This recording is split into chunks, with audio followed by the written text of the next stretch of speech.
Have you ever felt completely drained after what was supposed to be a fun social gathering? Like you needed 3 days just to recover from a simple dinner party? Well, I'm Andrew Mitrich, and I used to think there was something wrong with me. I'd force myself to go to networking events, parties, and social meetups because that's what successful people do, right? Wrong. I used to be broke, stressed, and completely burned out from trying to be someone I wasn't. I made every social and financial mistake you can think of, saying yes to expensive dinners I couldn't afford, buying rounds of drinks to fit in, spending money on clothes just to impress people who didn't even remember my name the next day. But I figured something out that changed everything. Today, we're talking about why the smartest, most successful people often choose solitude over socializing. And before you think this is about being antisocial or rude, let me tell you, this is about protecting your most valuable resource, your mental energy. Because when you understand how your brain actually works, you realize that choosing quality over quantity isn't just smart, it's essential for building wealth and happiness.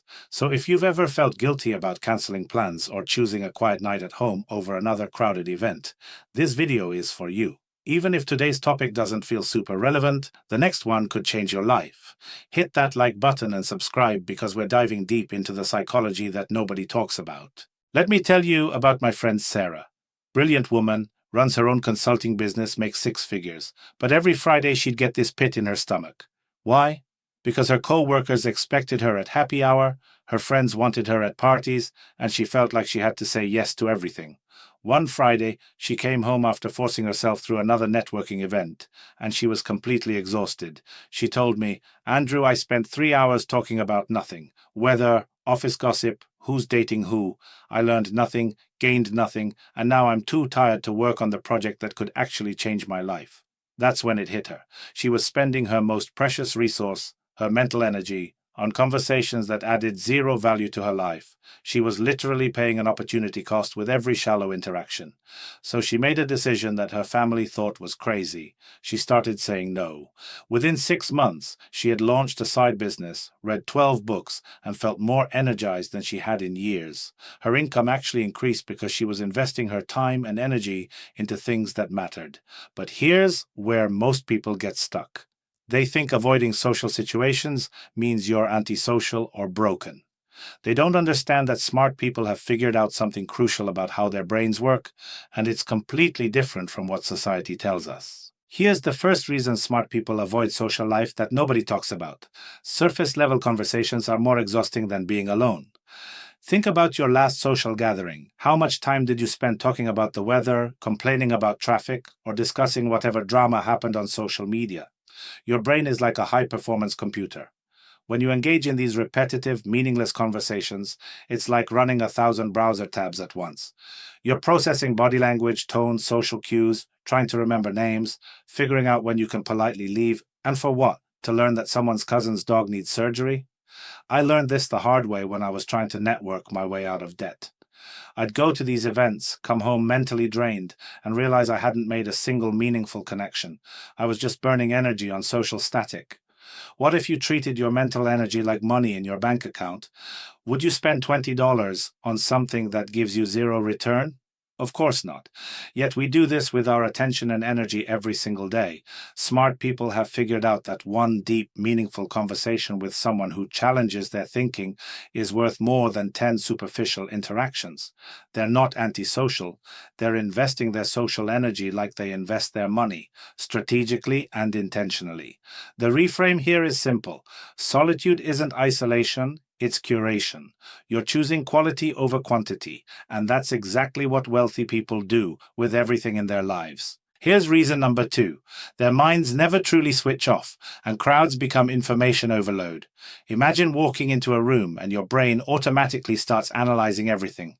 How people are dressed, their body language, who's talking to who, the underlying tensions, the fake smiles hiding real stress. This isn't paranoia. This is pattern recognition. Smart people's brains are constantly processing information because that's how they solve problems, spot opportunities, and avoid mistakes. But in social settings, this becomes overwhelming fast. I remember going to a company holiday party when I was struggling financially. Instead of enjoying myself, my brain was working overtime. That guy's watch costs more than my car payment. She mentioned her vacation. That's 3 months of my grocery budget. Everyone's talking about investments I can't afford to make. I left feeling worse about my situation than when I arrived. Your brain doesn't have a battery indicator like your phone. It doesn't beep at you when it hits 20% charge. So smart people have learned to recognize the warning signs of mental fatigue and protect themselves before they hit empty. Here's what you can do differently. Before you go to any social event, ask yourself what you want to get out of it. Is it genuine connection, learning something new, or are you just going because you feel obligated? If it's the latter, give yourself permission to skip it. The action step is this: treat your mental energy like your most valuable asset because it is. Budget it, protect it, and invest it wisely. Reason number 3 through 5 will blow your mind. Smart people aren't afraid to be alone, they don't know how to play fake social roles, and they're incredibly empathetic, which makes social gatherings emotionally draining. Let me break this down. Most people surround themselves with others because they're running from themselves. They can't sit in silence without reaching for their phone, turning on Netflix, or calling someone. But smart people, they've made peace with their own company. They read books not to fill time, but to gain insights. They think not because they're bored, but because they're curious. They don't need external validation to feel worthy. They know their value isn't determined by how many people showed up to their birthday party. And here's the part that really gets them in trouble socially: they can't fake it. When everyone's pretending to be happy, they won't smile if they don't feel it. When someone asks how they're doing, they might actually tell the truth instead of saying, fine. This makes other people uncomfortable because it breaks the social script we're all supposed to follow. Plus, they feel everything. When someone's faking enthusiasm, they sense it. When there's tension in the room, they absorb it. It's like being an emotional sponge in a room full of people's hidden stress, insecurity, and pain. The reframe: this isn't a weakness, it's a superpower. The same sensitivity that makes parties exhausting is what helps them understand people, markets, and opportunities better than everyone else. Here are the final 2 reasons that'll change how you see successful people forever. Smart people don't need external approval to feel valuable, and they're searching for genuine connection, not surface-level networking. Think about social media for a second.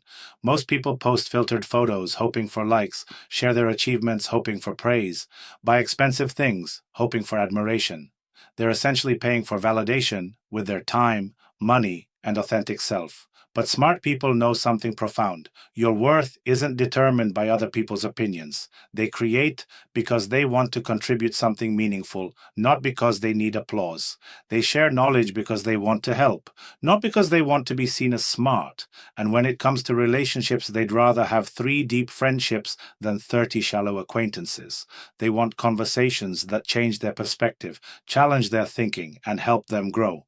Those heart-to-heart talks happen over coffee with a close friend, not at a party with 50 strangers. So if you recognize yourself in any of this, don't force yourself to become more social. Instead, appreciate the people who truly matter to you. Invest in relationships that feed your soul, not just your social calendar. Remember, every successful person I know has figured out that your energy and attention are finite resources. Spend them wisely. The people who matter will understand when you choose a quiet evening over another loud party. Quality over quantity isn't just a social strategy, it's a life strategy that builds real wealth and genuine happiness.